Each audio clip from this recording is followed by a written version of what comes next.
This week we're on the road in Katona, New York to meet the winners of the Utility Bill Bailout Contest. They're getting a whole house full of new windows and doors, and you're getting a whole half hour of great tips for your home.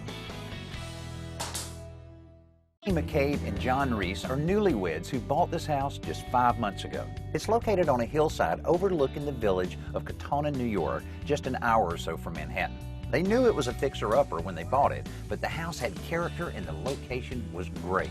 They've done some work themselves and talked to a lot of contractors over the last few months trying to improve the home's appearance as well as its functionality and efficiency. The windows on the lower level have already been completed, and now the crew is working on the upper level. That's a little trickier because setting up scaffolding on uneven terrain, because as you go higher, you're going to feel really uncomfortable, is tedious and time-consuming. In addition to that, 2 of the windows on the street side of the house are being enlarged, which means some reframing is necessary, and that requires some rewiring to accommodate the changes. Replacing a whole house full of windows is no small undertaking, but this crew is steadily transforming this house, one opening at a time.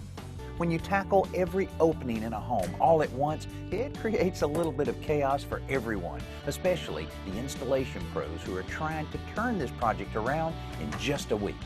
Now, this is definitely a sign of a professional, someone that covers up all the furniture to minimize anything getting dirty or damaged during a little remodeling project. And that guy that's putting it all together is hands-on contractor Tom Walsh. Tom, now what's going on here? Your guys are all around the house putting in small windows, and you get stuck with a whole wall of glass here. What's going on? Isn't that always the way? The boss gets the biggest job. And as a matter of fact, what I thought was going to be easy became a bit of a pain in that the beam here has sagged significantly by about 3/4 of an inch. What we found was that the door was really put on with essentially about 4 screws.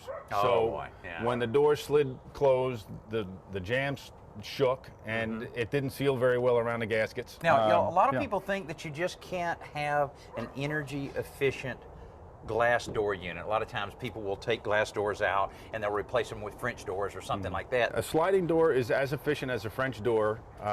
Really, in a sense, sometimes the sliders are just as good or better because they've only got one sealing point. You don't have the hinges and the 2 doors working against one another. You've got a solid door and the other door closing up against it. I see a few of your shims already in place here. That's right. We make it plumb and level, and once we dealt with the sagging floor, we put this in, and now we've got a minimum now of three sets of shims and screws, and more than likely we'll put one in between that as well. Now, you were telling me about a little surprise you found, and no matter how long you're in the business, you always run across something you've never seen before. Share it with us. Yeah, well, I'll tell you what I did. When I was originally measuring for the doors, I was looking at how I was going to get the trim off, and I wanted to get a look at the rough opening to see if I had any room to get this stock size door in.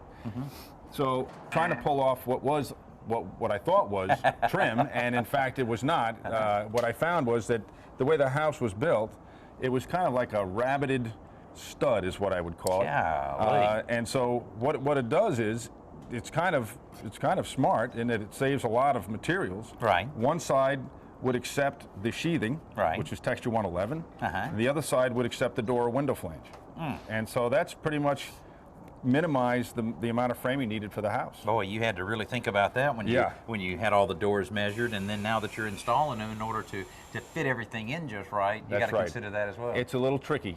Well, you're just trying to have the doors under control here and everything, but what about these guys up here? Well, these guys, their days are numbered. They've finished wasting energy. So now it's time for a new transom with insulated glass, much like the rest of the windows.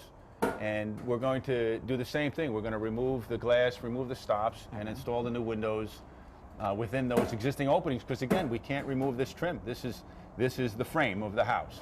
You know, sometimes you hear some pretty negative things about contractors, how they'll start a job and then they won't show up for a few days, or the job takes a lot longer than they said it would take. Well, that's not the case with Tom Walsh and his crew. They've done an incredible job in such a short amount of time, installing all the windows and doors in this house in less than a week, and the quality is perfect. Thanks, Tom, for letting us kind of tag along with your crew and show how a job should be done. Now, if we can get the homeowners, Jeannie and John, to finish up their part of the work, everything will be perfect. Hey, thanks to Jeld-Wen Windows and Doors for making the utility bill bailout contest such a success. I'm Danny Lippert. We'll see you next week here on Today's Homeowner.